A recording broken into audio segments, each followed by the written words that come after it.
नमस्कार, Ram Ram. BNA network के YouTube channel पर आपका स्वागत है। मैं हूं कुलभूषण।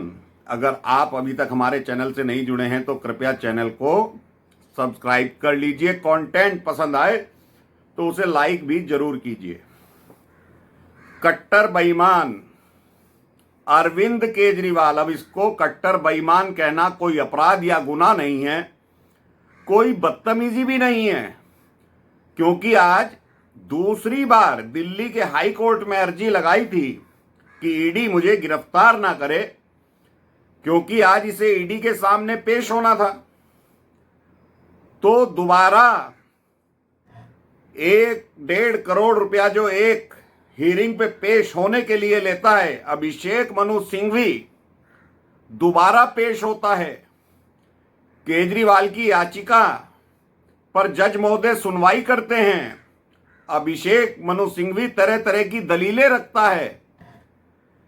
अंत में ईडी से जज महोदय, क्योंकि डबल बेंच है, डिवीजन बेंच है, तो जजों ने ईडी के वकील से कहा, क्या आपके पास केजरीवाल के खिलाफ कोई सबूत हैं? तो ईडी के वकील ने कहा, जी हां बिल्कुल हैं। तो जज महोदय ने कहा, दिखाइए। तो ईडी के वकील ने कहा कि हम ये पब्लिकली नहीं दिखा सकते, अगर आप देखना चाहते हैं तो हम आपको फाइलें सुपुर्द कर देते हैं, आप अपने चैम्बर में देख सकते हैं। तो दोनों जज चैम्बर में बैठते हैं लंच टाइम के बाद, और जो ईडी की वो फाइल होती है, दस्तावेज होते हैं जो केजरीवाल के खिलाफ हैं, उसके बाद दोबारा सुनवाई होती है।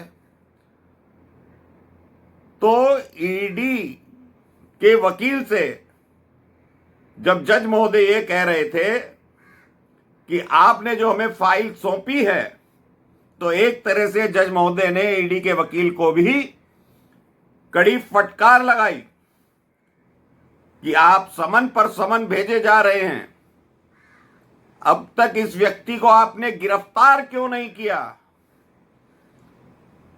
यानी जज महोदय की भी आंखें खुली की खुली रह गई। जो ईडी ने दस्तावेज सौंपे थे, और अभी तो फाइलों में सौंपे थे, अभी तो डिजिटल एविडेंस कोर्ट के सामने गए ही नहीं, अभी तो केजरीवाल से पूछताछ हुई नहीं। जब ईडी पूछताछ करेगी, एक दूसरे से मिलाएगी कि कविता को बैठाएगी इसके सामने, तो फिर क्या होगा? अभी तो सिर्फ फाइलें सौंपी थी, डिजिटल एविडेंस जज महोदय ने देखे ही नहीं। तो कड़ी फटकार ईडी के वकील को भी लगाई कि आपने इस व्यक्ति को अब तक गिरफ्तार क्यों नहीं किया? जब दिन में लंच से पहले सुनवाई हो रही थी तो अभिषेक मनु सिंघवी तरह तरह की दलीलें दे रहे थे कि अरविंद केजरीवाल तो एक आम आदमी है, पब्लिक फिगर है, अगर ईडी उसको गिरफ्तार कर लेगी तो आम आदमी पार्टी का बहुत नुकसान हो जाएगा, क्योंकि ये सेंट्रल गवर्नमेंट के खिलाफ एक लड़ाई लड़ रहे हैं, मजबूती से लड़ रहे हैं, और इन्हें चुनाव लड़ने तक की मोहलत दी जाए। तो जज महोदय अभिषेक मनु सिंघवी को भी बार बार यही कहते हैं कि भाई आपको ईडी के समन का सम्मान करना चाहिए था, आप क्यों नहीं गए? तो बार बार वही बात कि ईडी गिरफ्तार कर लेगी। जब ईडी के वकील से जज महोदय ने पूछा, हम तो सिर्फ बुला रहे हैं जी, वो अपने आप ही कह रहे हैं कि ईडी हमें गिरफ्तार कर लेगी। उनकी पूरी पार्टी के प्रवक्ता प्रेस कॉन्फ्रेंस करके खुद ही कहते हैं कि ईडी गिरफ्तार कर लेगी, हम तो सिर्फ जांच में सहयोग करने के लिए बुला रहे हैं। तो ये पूरा प्रकरण जो आज चला, अंतोगत्वा इस कट्टर बेईमान को हाई कोर्ट ने भगा दिया। अब ये सुप्रीम कोर्ट जाएगा नहीं जाएगा वो तो एक अलग बात है। 2 दिन में 2 याचिका, और दोनों याचिकाओं में इसको कोई राहत नहीं मिलती, और इसके प्रवक्ता बकवास करने आ जाते हैं कि दिल्ली में कोई शराब घोटाला नहीं हुआ।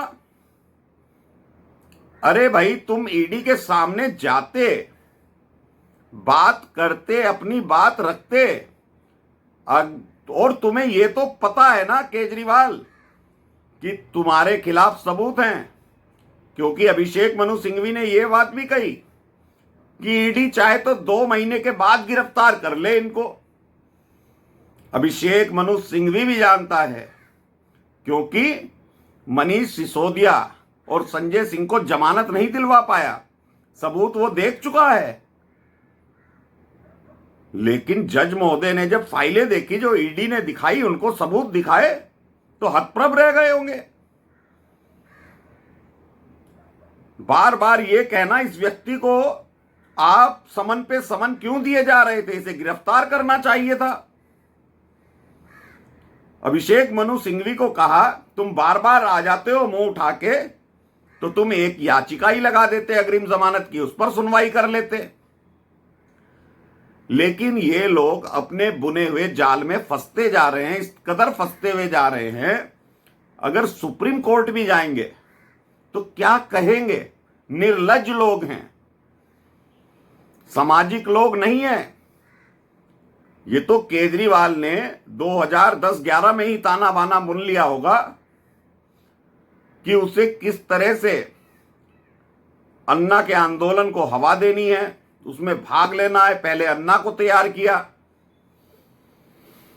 और दिल्ली की सत्ता पर काबिज हो गया। कितना माल लूट लिया है इस व्यक्ति ने, इसका अंदाजा नहीं है। अभी तो ये दिल्ली शराब घोटाला, एक ही घोटाले की फाइलें देखी है जज साहब ने। कौन सा विभाग इसने छोड़ा है जिसमें घोटाला नहीं हुआ। लेकिन बदनाम करते हैं मोदी को, ईडी को, सीबीआई को, और इसके प्रवक्ता आज फिर आ जाएंगे ये बात कहने कि कोई घोटाला नहीं हुआ है। और ये कट्टर बेईमान भगत सिंह की बात करता है। भगत सिंह के बारे में इसे कुछ मालूम नहीं है। अरे भगत सिंह जैसा क्रांतिकारी 1 शताब्दी में एक ही बार होता है केजरीवाल। तुम भीख मांगने 2 दिन से जा रहे हो हाई कोर्ट में। आज तो जज साहब ने भी तुम्हारे काले कारनामे देख लिए। कैसे भागे हो तुम वहां से। अभिषेक मनु सिंघवी रुका नहीं है वहां पर, गाड़ी में बैठकर तुरंत निकल गया वहां से। जब पत्रकारों ने सवाल पूछे कि क्या हुआ, तो तुरंत निकल गया। तो ये भगोड़ा केजरीवाल 9वें समन पर गया था हाई कोर्ट। अरे भाई, दूसरे तीसरे समन के बाद चला जाता। ईडी के वकील ने कहा कि ये टाइम पर टाइम वेस्ट कर रहे हैं, हमें ट्रायल शुरू करना है, सुप्रीम कोर्ट में जवाब देना है। लेकिन अंतोगत्वा ईडी को वो दस्तावेज दिखाने पड़े इसके खिलाफ जो सबूत थे, और जज साहब ने कहा नहीं, इसको कोई राहत नहीं दी जाएगी। अभिषेक मनु सिंघवी अपनी याचिका लो और जाइए, और ईडी को कहा 22 तारीख तक जो हमने कल टाइम दिया था उसमें अपना जवाब दाखिल कर दीजिए। ऐसे व्यक्ति को गिरफ्तार ना करना, भाई हाई कोर्ट के जज इससे ज्यादा नहीं बोल सकते। आप किसी राक्षस को छोड़ दोगे तो वो तो आतंक मचाएगा ना। भाई ये तो ईडी की गलती है, अब तक गिरफ्तार नहीं किया। इसको घोटाले पे घोटाला करने का मौका और दिए जा रहे हैं। और केजरी को गिरफ्तारी का डर नहीं है, ईडी का डर नहीं है, डर है के कविता का। के कविता ने वो राज खोल दिए हैं कि ये बहुत लंबा जाने वाला है, रुकने वाला नहीं है। शुतुरमुर्ग है। शुतुरमुर्ग वो पक्षी जो उड़ नहीं सकता, तो केजरीवाल भी उड़ तो सकता नहीं है। लेकिन शुतुरमुर्ग बहुत तेज दौड़ता है। तो ये व्यक्ति भी राजनीतिक पटल पर बहुत तेजी से दौड़ रहा था।